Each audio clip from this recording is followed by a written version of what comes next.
Hi, it's Mr. Anderson, and in this podcast I'm going to talk about blood types. Blood typing wasn't that big a deal back in the day because when we were cavemen, it didn't really exist, this whole idea of transfusing blood from one person to another. But with modern medicine, it's actually become a really big deal. Now, you should know this, in humans, the ones that I'll talk about in this podcast is going to be the ABO blood typing, and another one I'll talk about is the Rh factor.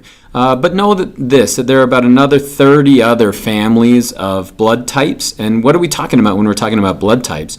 Well, basically, we're talking about proteins that are found on the surface of our blood cells, or our erythrocytes. And so basically, if we're looking at the ABO system, if you are type A blood, which I happen to be type A blood, that means that you're going to have an A protein, or a specific protein on the surface of your blood. If you are type B blood, then you're going to have a B protein on the surface of your blood. And this is just a comic version. They're going to be really, really tiny. You wouldn't be able to see them. They're just little proteins on the surface, or glycoproteins that are found on the surface of the blood. So if you think about it, what if you're type AB blood? Well, basically that means that you have both types of proteins. And if you're type O, that means that you have none of these specific proteins that are found on your blood. And so each of these have arisen through our evolutionary history, but they actually are really important when we're trying to move blood from one person to another. And that's because of our immune response.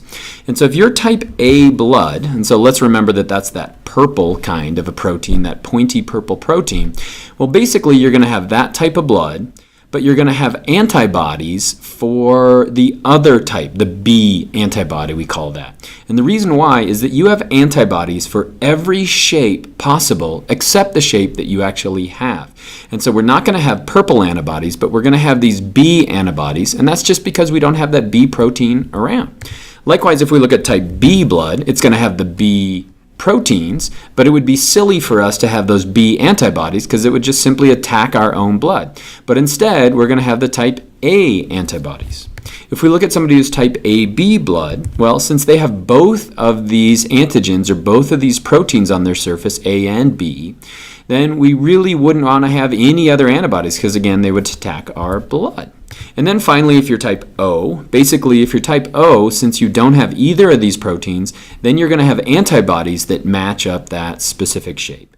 And so again, the antibodies are there simply to protect our body against invasion or against invaders. And so now let's look at type A. Let's say you're type A blood, and so we said we got the purple pointy proteins.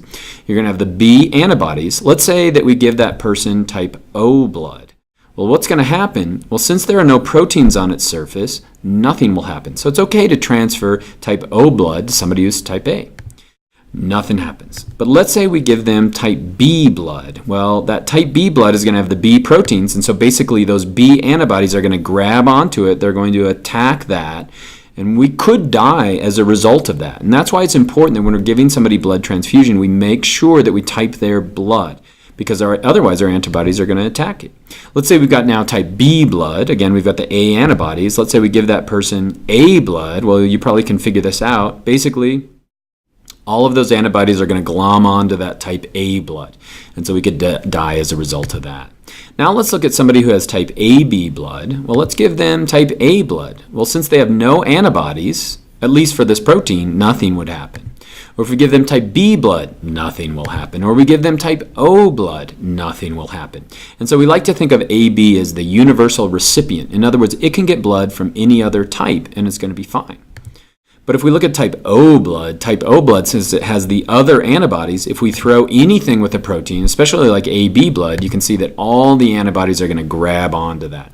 And so it's really important when we're giving blood from one person to another that we match that blood. Now, if you're trying to solve genetics problems using blood, you simply have to memorize this, because it's really hard to just answer questions dealing with blood type unless you understand the genetics behind it. And it's not simple Mendelian genetics. So basically, there are 4 different phenotypes. So you could be type A, B, AB, or O. But there are 6 different genotypes. And so if you're type A, like I am, you could be A because you have both of these alleles for A, or you're homozygous, or you could be heterozygous. You could have one of the alleles for the A protein, but the other one doesn't make a protein at all. That's how you get type O, if you have two alleles and neither of those express the protein. If you're type B, again, you could be homozygous for both of those, or you could be heterozygous. But if you're type AB blood, then you're going to have one of each. And so we call this expression, well, multiple alleles, because we have more than one allele. We have three in this case. And also it's codominant, because if you're type A and B, you don't have like one being dominant. You're actually expressing both of those. And so if you're ever trying to solve problems, they're never going to give you this genotype. So you really have to memorize this. I or the AP folks are just simply going to ask you a question like this. Is it conceivable that we could have a father who is type A and a mother who is type O, and they could have offspring that are going to be type B, we'll say, for example? Well, to solve this, let's look at a couple of Punnett squares. If you're type A, we just write that across the top. So you could be this. You could be homozygous for that A. We know that the O is going to look like this, and so we could figure out that all of the offspring, if the parent is homozygous, is going to be type A. But if we kind of delete that a second, let's say that they are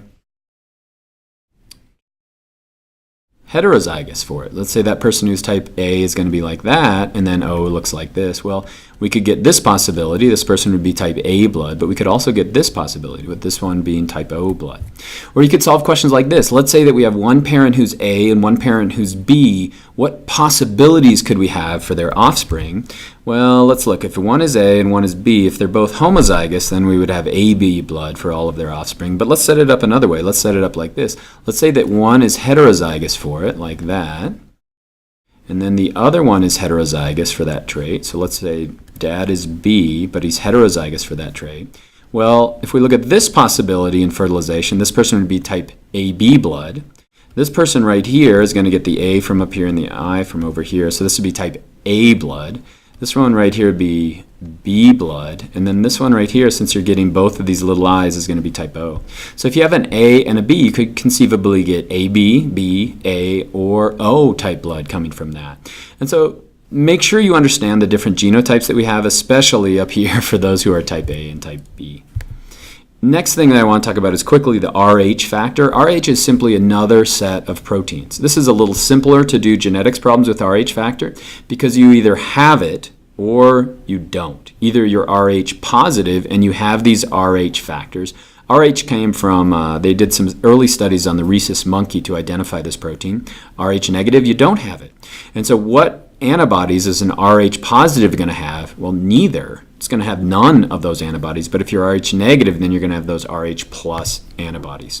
And so the genetics are pretty simple. If you're Rh positive, you could be either homozygous or you could be heterozygous. If you're Rh negative, then you're going to be homozygous negative. So which is dominant? Dominant is going to be the Rh positive. And so if we have a parent, two parents who are Rh positive, is it conceivable that they could have offspring who are Rh negative? For sure. If they're both homozygous, we could just go like this. These would be the two offspring. This one would be Rh positive, Rh positive, Rh positive, and this could be an Rh negative. And so the genetics are pretty simple, but there's something that you really want to be aware of. Now, if we've got a mom right here, and let's say she's Rh negative, and then we have a dad who's Rh positive, is it conceivable that they could have an offspring who ends up being Rh positive? Well, for sure. And so basically what happens is during the first pregnancy, nothing really happens because we're only sending antibodies in one direction from mom to baby. But during childbirth, there's a lot of blood that gets mixed. And so basically what can happen is during subsequent pregnancies, now mom is going to start to build up a lot of these Rh plus antibodies. And so during the second pregnancy, she could actually be sending antibodies that could damage that fetus. Now, if we know this, which we do in developed countries, then we can simply give her a chemical during, I think, the 28th week of gestation, and then we can suppress that immune response. But it's really important that we note that. And so now we finally get to this last big chart, and it's got some really cool information on it. If you look here, it's got the donor and the type of blood they have, and then the recipients and whether or not you could get it, or you couldn't. And so if we look at somebody right here, let's say we're giving O minus or O negative blood. Well, we could give that to all these people from O all the way to AB, and so that's why we call that O negative the universal donor. And then if we look down here at AB positive, well, AB positive could get blood from all of these different types, and so we call them like the universal recipient. And so who would they love to see as far as donating blood? It's going to be somebody who's O negative. And what percent of the population is that? 6.6%. And so if we look at some of these percentages, what's the most common? Most common is going to be O positive. Almost 38% of the population is going to have that. Same with A positive. And then we're going to have some more obscure blood types like AB negative, where it's less than 1% of the population that has that. But there's something unique. If you look at some native populations like native Australian Aborigines, we find that B really didn't exist before Europeans showed up, and the same thing in Native Americans. And so we can look at these proteins that really don't have a function, or maybe they have a function that's lost, and we can kind of trace human ancestry. So that's blood typing. It's important when we switch blood or when we're trying to solve some genetics problems, and so I hope that's helpful.